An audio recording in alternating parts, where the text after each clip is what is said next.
Welcome everyone to the microworm section, and what we're going to demonstrate here is, well, Walter worms are one form of microworms.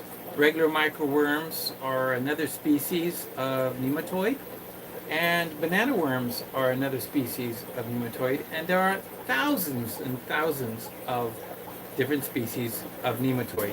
What a nematode is it's a creature that looks like a worm. It has a pointed end on both ends, but truth is they are all cultured the same. They're all cultured exactly the same. But I did some work. The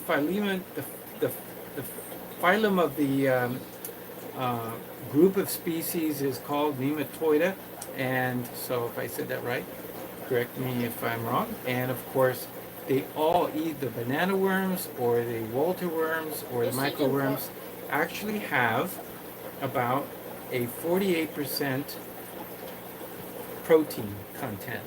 48%. 21% lipids, 7% glycogen, and 1% organic acids and 1% nucleic acid. I found that information. And so the question is, where's Walter? Well, I will say this.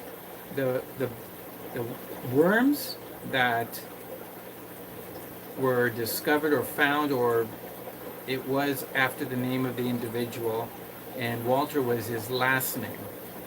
And so it was in Germany that these were identified. So he said, okay, let's get down to business. Hey, wait up. We're going to look at the Walter worm culture, because I'm going to be demonstrating several things here. Okay, maybe my head will be cut off, but that's okay. So, I'm ready to do some Walter worms. This is what I grow my Walter worms in. It's a tub, and I poked a few holes in there, very small holes. Now, this culture is only about, looks like maybe a quarter of an inch. I'm not sure, but as you can see, I'm using something white, and that's because you can culture them in using oatmeal. These are, you know what these are? Walter worms. Yeah. Have you seen them before? Never, but Don't smell it. I told you, don't smell it. now Now they have some smell, and if the culture is getting too strong of a smell, then it's time to change them out. It's terrible to smell. It's terrible, I know. Here's some. You know what's good is that they can't smell it. But this is a time when this is ready to go, and that's why tonight I thought we would talk about it. But I'm going to actually do a quick demonstration, especially as you can see, the Walter worms are not crawling up on the sides of the containers. Usually in the beginning they do that. You know, people throw in lots of, they stir it up, or they sometimes throw in the yeast. I use this yeast. I brought it down here. Here it is. In French. So that's what I use. It's just plain red yeast. It looks like a powder. So what we're going to do is I'm going to demonstrate real quick how to take out. In fact, it's so quick, I'm going to take out a bunch without touching any worm. So now I got some water, and this is how I'm going to do it. So I add some water. I use conditioned water so that it doesn't have any chlorine. Because if it has chlorine, it could maybe. It would kill everything. worms. So this has been dechlorinated. So I just use, actually one of these can be just tap water because I'm going to throw it away. But I'm going to just get ready and with these two separate bottles, and I'll show you how I'm going to do it. Let's see if I can place them right here for now. So this is the Walter worms. I'm going to get a piece of paper towel. This is what I use. It's just a piece of paper towel, but it's not the absorbent type, it's the paper type. Okay? So what I'm going to demonstrate, how to remove and get all those Walter worms onto the paper. And I'm not going to touch anything. So you ready? I'm going to lift the lid, so hold your nose. How long can you hold your breath? 30 seconds. Okay. Watch what I do. I lay it down on top, but not all the way. I'm holding up at the end. It absorbs. I slowly pull it back up. And I put the lid back on. Now, this, It still I don't know smells. why, but at the very end, when it picks up at the edge, it picks up a bunch of the media, which I use is instant potatoes. Potatoes. So what I do to get rid of that last bit of potatoes, Just put them, dump in water. I dunk the end and just kind of dip it, Dip it, dip it, dip it, dip it. Shake dip it. Shake it. and get rid of it. See? Rid of it. Now, that one I throw away. I don't use that one because it's got the potatoes. But the rest of them go into the other container. Okay, so here we go. So I've rinsed it, and now we have, let's see if I can, There's a lot of Walter worms. yeah, a lot of Walter worms in this mixture. And this is just one simple wipe. And you can see it's kind of a whitish. But these are not vinegar eels that might need to get to the surface, and so these will sink to the bottom. But they do last 12 hours, 12 hours or is like more hard. in the tanks. So it's really not a bad deal because the key now is feeding them, and I just use this. I haven't even touched them yet, and I'm going to use this, or I can just pour it in there. So now I'm going to feed, and the reason that it's important is to do it this way. Yeah, so when I want to feed them, these are already on baby brine shrimp, but it wouldn't hurt to add a little bit. So if I want to add a little bit, I'm using this particular, as you can see, I'm adding just maybe a number of, maybe 1 ounce of water, boom, and I can control it completely.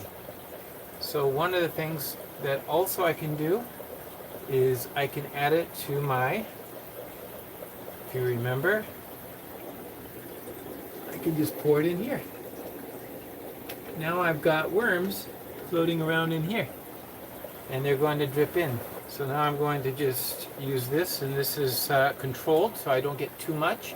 If you get too much in your breeder boxes, they will die, rot, and cause issues. But by using this method, I have a controlled amount, Always use so a method. so that it's controlled. Koris like this too. I do throw this extra in my koi tank wherever I have koris. Right. They love them.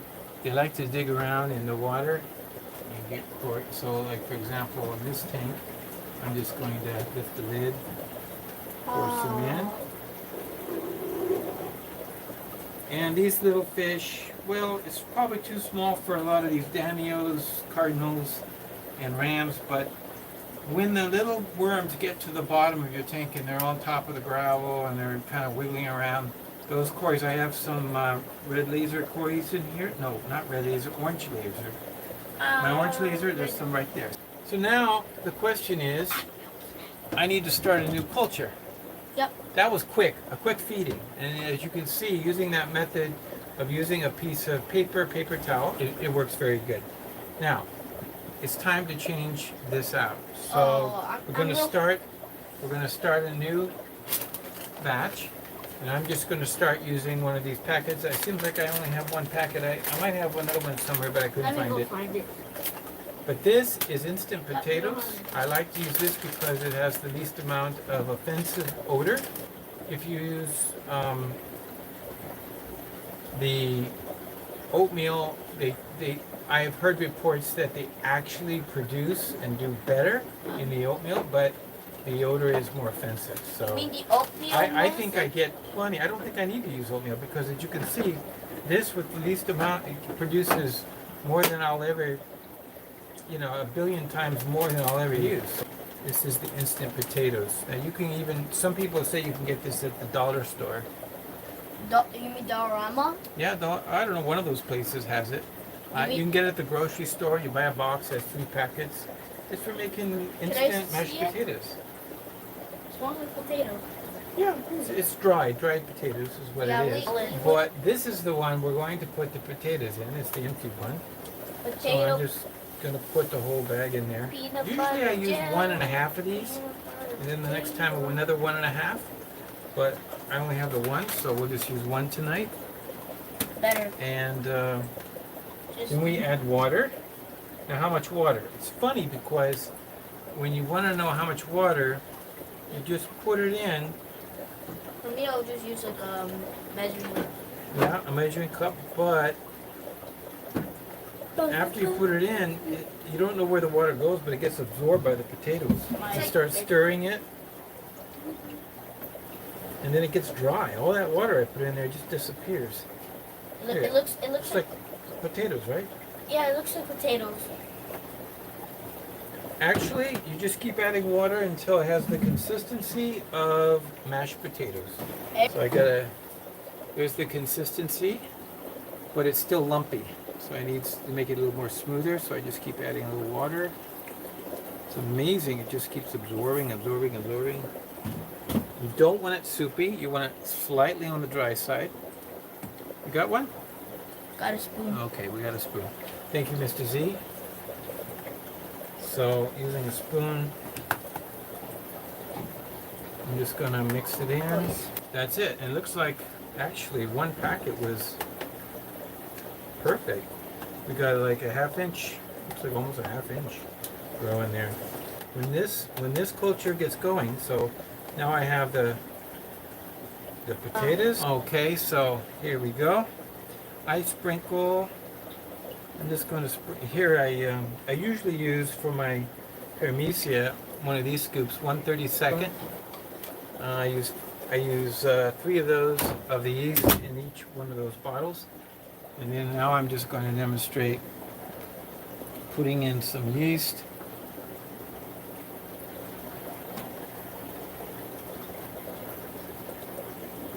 I just kind of sprinkle it across the top. I know some people work it in and everything. I'm just like, this would be like putting like powdered sugar on your French toast or something. Just kind of sprinkle it on top. I don't do much more than that. It's not that much. It's just to kickstart everything. And you can just kind of work it maybe a little bit on the top bit. I don't see a need to go deeper. And now let's just put in the worms. I take the spoon. I'm going to just kind of skim off the top of the culture and put it in here. And I'm just going to take off the top. Good number like that. You can see it. Add it to one. Spread it a little bit. Okay. Put this back on. It's very strong. I keep it in the lower section of the fish room. So as you can see down here, I keep it down with my worms. These down here, the grindle worms down here. And I keep these even lower. They don't need to be super hot, so I keep them on the lowest shelf. And there you have it. The starter, it just has a thin layer of the culture that's put on top. It's mostly potatoes, and that's it. I'm just going to let it sit now for a few weeks. Check it out later. And then when this is up and going and I can harvest from it, then I will get rid of the old culture. That is a simple method that I use to feeding Walter worms. Thank you. So we're feeding Walter worms, and we're also feeding in here vinegar eels. I can put them also in this feeder system. It's actually a water change system, but it also acts as a feeder system.